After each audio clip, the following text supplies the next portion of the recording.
Bismillahirrahmanirrahim. Assalamualaikum warahmatullahi wabarakatuh. Perkenalkan, nama saya AM Faisal Basir, NIM 220301500042, kelas PJKR B. Baik, di sini saya akan menjelaskan tentang pertolongan pertama dan kecelakaan dalam kurung P3K.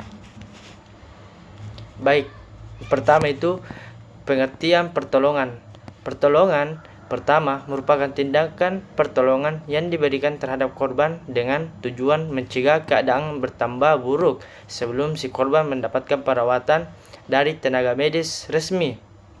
Jadi, tindakan pertolongan pertama atau PP ini bukanlah tindakan pengobatan sesungguhnya dari suatu diagnosa penyakit agar si penderita sembuh dari penyakit yang dialami.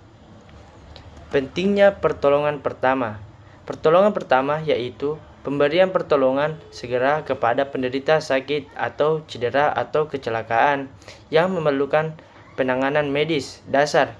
Tindakan medis dasar berdasarkan ilmu kedokteran yang dapat dimiliki oleh awam yang terlatih khusus.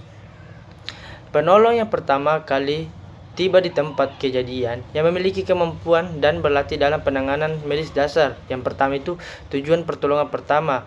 Tujuan pertolongan pertama adalah A. Menyelamatkan jiwa penderita, B. Mencegah cacat, C. Memberikan rasa nyaman dan menunjang proses penyembuhan. 2. Dasar hukum. Memberikan pertolongan pasal 531 KUHP.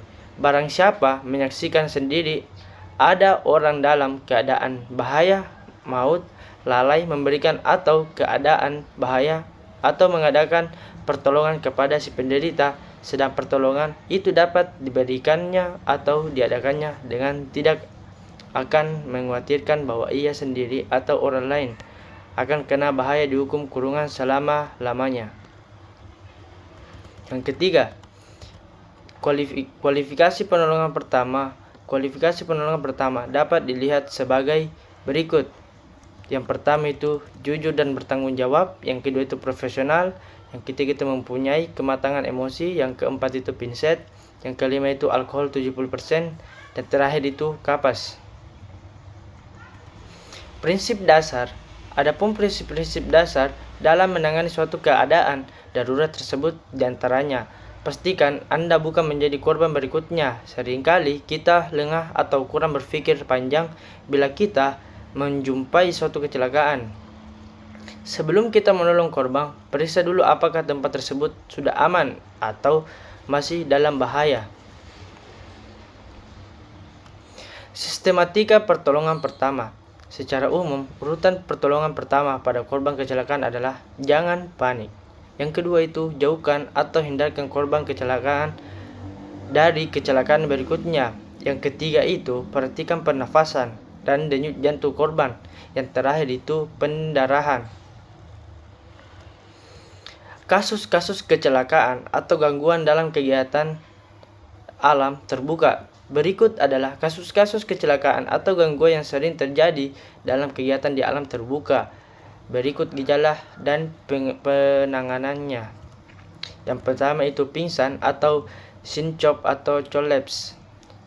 Pingsan yaitu hilangnya kesadaran sementara karena otak kekurangan, 0, lapar, terlalu banyak mengeluarkan tenaga, dehidrasi atau kekurangan cairan tubuh. Yang kedua itu penilaian dini. Ketika menghadapi penderita, kita perlu menemukan kondisi penderita secara umum. Hal-hal yang ditentukan adalah A. Kesan umum. Langkah ini digunakan untuk menentukan apakah penderita merupakan kasus trauma atau kasus medis. Evakuasi korban adalah salah satu tahapan dalam pertolongan pertama, yaitu untuk memindahkan korban ke lingkungan yang aman dan nyaman untuk mendapatkan pertolongan medis lebih lanjut. Baik, kesimpulannya itu adalah pendidikan kesehatan yang dilakukan secara efektif kepada mahasiswa tentang pertolongan pertama pada kecelakaan meningkatkan pengetahuan dan motivasi dalam menolong korban kecelakaan. Lalu, lintas pemberian pendidikan kesehatan tentang pertolongan pertama pada kecelakaan penting dan bermanfaat untuk meningkatkan pengetahuan yang bermotivasi masyarakat untuk memberikan pertolongan pertama pada korban kecelakaan. Baik, sekian dari saya. Wabillahi taufiq wal hidayah. Wassalamualaikum warahmatullahi wabarakatuh.